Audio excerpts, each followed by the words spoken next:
여러분 안녕하십니까? 다시 찾아주셔서 감사합니다. 지난 시간에 제가 북한의 미래 정치는 전문가들로 구성된 전문위원회가 주체가 돼 집행하게 만들자고 제안했습니다. 오늘 구체적인 내용을 말씀드리겠습니다. 다시 말씀드리지만 제 이야기는 정답이 아닐 수도 있습니다. 하지만 적어도 현재 한국 정치 시스템보다는 더 나은 대안이 될 수 있다고 봅니다. 북한에 만들려는 전문가위원회는 오늘날 행정부 역할과 비슷하다고 보시면 됩니다. 즉 정부의 외교부, 국방부, 문체부 이런 식의 부처가 전문가위원회로 바뀌는 것입니다. 정부 부처에 맞게 각 분야별 위원회를 구성하는데 지금보다 더 많이 세분화해야 합니다. 가령 문화체육관광부는 문화위원회, 체육위원회, 관광위원회 이런 식으로 쪼개는 것입니다. 이 위원회에 들어가 정책을 결정하는 최고 전문가 그룹은 다양한 하위 전문가 그룹의 치열한 정책 대결을 통해서 선출돼야 합니다. 최고 전문가 그룹의 정책 결정은 오늘날 의회의 다수결과 비슷한 방식으로 정책을 결정하게 되지만 그 전에 치열한 토론을 거치게 됩니다. 일단 이런 전문가들을 어떻게 뽑냐? 당연히 국민이 뽑아야 합니다. 그런데 지금 선거제도처럼 하면 안 됩니다. 세상은 점점 복잡해지고 정교해지고 전문성이 필요로 합니다. 저는 모르는 분야가 매우 많습니다. 가령 농수산업 전혀 모르고 반도체니 기술이니 문화니 하는 것에 저는 잘 모릅니다. 하지만 지금은 제가 뽑은 사람이 우리 사회의 모든 것에 대해 결정합니다. 아주 뛰어난 미래석학도, 교수도, 경상도에서 과수원 경작하는 할아버지도, 전라도에서 배를 평생 타온 할아버지도 저랑 똑같은 한 표입니다. 그런데 표는 어디서 더 많이 나옵니까? 다 알지 않습니까? 특정 지역에 가서 지역감정 자극하면서 우리가 남입니까? 저쪽에 지면 됩니까? 이렇게 말하면 몰표가 나옵니다. 그렇게 승리한 정치인이 아주 전문적인 영역인 국가를 경영합니다. 이건 문제가 있습니다. 우리만 문제가 있습니까? 미국 등 다른 나라들도 해당됩니다. 가령 트럼프도 러스트 벨트만 집중 공략하면서 미국을 위대하게 라고 구호를 외치고 민주당 당연시 먹는 지역은 포기했죠. 이것도 미국인데 말입니다. 이렇게 최근 세계 정치는 철저히 51%만 먹는 전략을 취하고 있으며 그러다 보니 전문성도 없고 오직 어떻게 해야 표를 따올지 계산만 빠른 포퓰리스트 정치인이 요즘 득세합니다. 이게 지금 민주주의 위기라고 저는 봅니다. 이걸 바꿔야죠. 그래서 저는 그 대안으로 1인 3표제를 제안합니다. 모든 국민이 모든 분야의 전문성을 가질 수 없기 때문에 각자는 자신이 전문성을 갖고 있는 또는 관심이 있는 3개의 전문가 그룹을 지정하고 그 그룹에 가입해 투표권을 행사할 수 있다는 것이 1인 3표제의 핵심입니다. 저라면 한국의 외교나 국방, 부동산 이런 그룹에 가입하겠습니다. 이 분야는 제가 관심이 있기 때문에 누가 잘할 수 있을지 알 수 있습니다. 대신 농촌 문제를 결정할 전문가는 농민들이 정하라고 하고 어촌 문제는 어민들이 정하라고 하겠습니다. 문화체육도 마찬가지입니다. 저는 잘 몰라서 그 분야는 더 관심 있고 전문적인 사람들에게 정책을 만들 전문가를 뽑는 것을 맡기는 것입니다. 자기가 관심 있는 3개 분야 정도는 대충 이 분야에서 누가 전문가고 누가 사기꾼인지 사람들이 판단할 수 있습니다. 이런 투표 그룹이 오늘날 정당과 같은 또는 시민단체, 비정부 기구와 유사한 형태를 띠게 됩니다. 기존의 정당이 사라진 자리에 국민의 집단 지성에 의존하는 수직적이지 않은 수평적인 조직이 만들어지는 것입니다. 오늘날 선진국의 정당은 대중의 외면을 받아 5% 미만 국민이 정치에 참가하지만 미래의 정당은 국민이 자기 전문성과 관심사에 따라 정당과 같은 역할을 하는 투표 그룹에 적극 참여하게 될 수밖에 없고 시민의 정치 참여율이 한꺼번에 파격적으로 높아지는 것입니다. 이런 그룹이라면 사기치는 사람은 얼마든지 판단해 정치 아웃시킬 수 있습니다. 투표 그룹은 변경이 가능합니다만 다만 선거 기간에 특정 목적을 위해 옮겨다니는 일을 차단하기 위해서 최소 일정 기간 이상 활동한 사람에게만 투표권을 주는 등 제한이 있어야 할 것입니다. 오늘날 사법부와 비슷한 기능을 가진 전문가위원회도 만들어야 하겠죠. 이 위원회 성원들의 선출권은 플러스 알파로 특별히 전 국민에게 주어야 한다고 봅니다. 왜냐하면 국민은 누구나 법치 집행에 대해 잘못을 가릴 수 있는 능력이 있기 때문입니다. 정의에 대해서는 누구나 본능적으로 판단할 수 있습니다. 그래서 사법부에 해당하는 위원회의 지위는 다른 전문가위원회 지위보다는 더 높여줄 필요가 있다고 봅니다. 선거를 치르는 방법도 바뀌어야 합니다.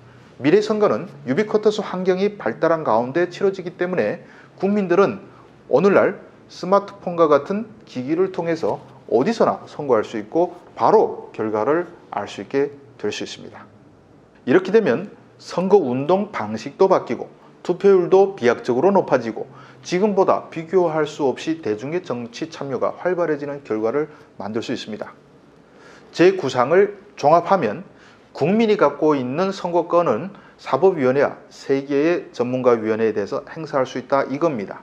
그런데 국가 운영을 위해선 전반적인 이해관계를 조율할 조직이 반드시 필요합니다. 워낙 세상의 모든 분야가 복잡해서 전문가위원회끼리 겹치는 영역이 나올 수밖에 없고 조율이 필요한 문제가 엄청 많습니다. 저는 그런 조직을 국가운영 원로단이 대신하게 하면 된다고 봅니다. 이건 전문가위원회와 별개인데 각 전문가위원회에서 선정된 전문가들이 다시 수명의 최고 전문가들을 선정해 선출해 뽑는 것이 제일 좋을 것 같습니다. 적정 숫자는 협의를 통해 결정할 수 있습니다. 이 원로단이 오늘날 국회와 같은 역할을 합니다. 원로단은 다시 조직을 총괄할 지도자를 뽑는데 바로 이 사람이 오늘날의 대통령과 같은 역할을 수행할 수 있습니다. 원로단 지도자는 오늘날 대통령보다는 그 권한이 매우 축소되게 되고 또 원로단은 입법 권한을 가지게 될 수 있으며 또 전문가위원회 결정에 대해 최종 승인권을 가질 수 있습니다. 원로단은 전문가위원회 결정을 함부로 바꿀 수는 없지만 국가 전반적인 상황을 고려해 수정 지시를 명령할 수 있습니다. 또 전문가위원회 중복되는 작업에 대한 조정권을 행사하게 되는데 전문가위원회를 새로 내오는 일과 없애는 일도 원로단이 맡게 됩니다. 이런 방식을 오늘날에 비교하면 원로단은 의회의 민주주의 형태의 의회와 유사하며 원로단 지도자는 의회 의장격이면서 대통령 역할도 합니다. 대통령제보다는 내각제에 가깝죠. 전문가위원회는 오늘날의 행정부와 비슷하다고 할 수 있는데 다만 오늘날 행정부의 부처보다 훨씬 더 다양하게 나눠질 수 있습니다. 이런 시스템은 얼핏 입법권, 행정권, 사법권을 가진 오늘날 민주주의 형태와 다를 바가 없어 보이지만 사실 큰 차이를 갖게 됩니다. 이런 제도의 장점은 우선 전문가 그룹이 국가를 운영해 나가는 미래의 트렌드에 가장 맞는 방식이라는 데 있습니다. 즉 정치인 중심의 정치 제도를 전문가 중심으로 바꾸어 국가 정책에 대한 만족감을 최대한 높일 수 있게 됩니다. 나아가 국민이 모든 분야의 선거권을 행사하는 것이 아니라 자신이 전문성을 갖고 있거나 관심 있는 분야를 선택할 수 있기 때문에 국가 전체적으로 볼 때 포퓰리즘에 휘둘릴 가능성을 차단하면서 정치 참여에 대한 욕구도 보장합니다. 지금 우리가 보면서도 어쩔 수 없는 머리 나쁘고 질 나쁜 정치인, 사기꾼의 정치 참여를 가장 잘 막는 시스템이라고 저는 생각합니다.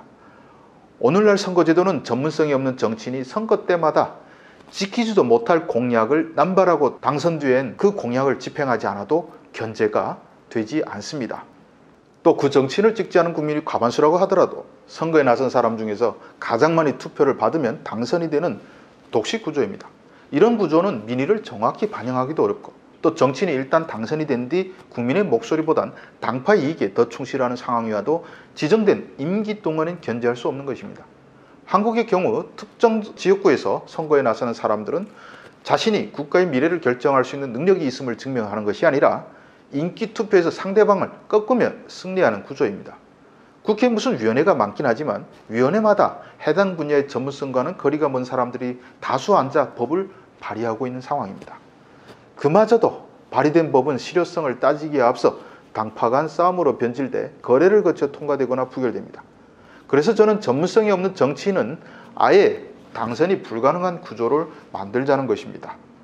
전문성을 대중에게 인정받고 또 존경까지 받아야 전문가위원회에 선출될 수 있으며 위원회에 들어간 다음에도 전문성과 거리가 먼 정치적 목소리만 내거나 당파만 따질 경우 국민에 의해서 퇴출되게 됩니다. 새 시스템에서는 사법제도 역시 정의가 국민의 눈높이에 맞지 않게 집행될 경우 국민은 그런 전문가를 내칠 수 있습니다. 이런 시스템에서는 정의롭고 의로운 전문가 집단이 국가의 법치를 집행하기 때문에 법치주의에 대한 신뢰가 매우 높아지게 되는 것은 덤입니다. 오늘날 국회에 해당하는 원로단을 국민에게 선거권을 주지 않고 간접 선거 방식으로 뽑는 이유는 국가의 가장 중요한 정책들을 흔들림 없이 추진해 나가기 위해서입니다. 포퓰리즘을 의식하지 않고 오직 국가와 국민의 미래만 바라보고 투표하라는 뜻입니다. 원로단은 각 전문가 집단이 가장 존경받는 원로들을 다양하게 선출해 들어가도록 하기 때문에 전문성은 의심할 바 없이 높다고 볼 수 있고, 의사결정에 있어서도 오늘날 정치처럼 비본질적인 이슈를 놓고 지루한 논쟁과 대결을 벌일 대신 핵심과 본질만 보고 판단할 수 있는 능력을 가지게 될 수 있습니다. 원로단으로 선출되면 국민의 존경을 받기 때문에 국민의 비난을 받는 일을 서슴없이 할 수 없게 되는 것입니다. 그렇지만 원로단은 스스로 정책을 만들 수가 없기 때문에 국가 정책을 좌우하기도 어렵습니다. 또 원로단은 각 전문가 위원회의 추천을 받아 임명되기 때문에 오늘날 양당제 구도처럼 정파적으로 뭉치기 매우 힘든 구조입니다. 다만 의사결정 역시 통일되긴 어렵지만 최고의 전문가들이 모였기 때문에 가장 민주주의적 토론 형태를 거쳐 지도자에게 최종 결정을 맡기면 됩니다. 원로단의 결론이 국민의 뜻에 어긋나는 경우 국민은 연대 전문가 집단을 교체하면 됩니다. 이게 제가 구상한 미래형 정치 시스템입니다. 반론하시는 분들도 많겠지만 가장 이상적인 논리적 가능성을 우리가 따져보는 영상이기 때문에 제 제안이 그럴듯하면서도 빈틈이 많다고 하면 토론해서 발전시키면 되는 겁니다. 저희 주장은 영감을 주기 위한 아이디어 차원에 불과하기 때문입니다. 그럼 이런 지구상에 존재하지 않는 시스템을 왜 북한에 최초로 도입할 수 있다고 보는 걸까요? 아무리 좋은 시스템이 나와도 지금 전 세계 어느 나라에서도 도입하기 어렵습니다. 그걸 결정하는 정치인들부터 자신들을 퇴출하는 그런 헌법을 통과시키겠습니까? 기득권이 존재하는 곳에서는 안 되는 것입니다. 반면 북한은 가능합니다. 김정은 체제가 붕괴하면 21세기에 유일하게 기득권이 없어 새로운 정치 및 통치 시스템을 실험할 수 있는 곳이 북한이기 때문입니다. 또 북한을 전문가가 넘쳐나는 곳으로 바꿀 수 있습니다. 비록 처음에는 북한 실정도 참담하겠지만 한국과 국제사회가 도와준다면 얼마든지 가능합니다. 이런 국가 개조 실험, 여러분들은 한번 보고 싶지 않으십니까? 저는 잘 준비해서 꼭 해보고 싶습니다. 시청해 주셔서 감사합니다.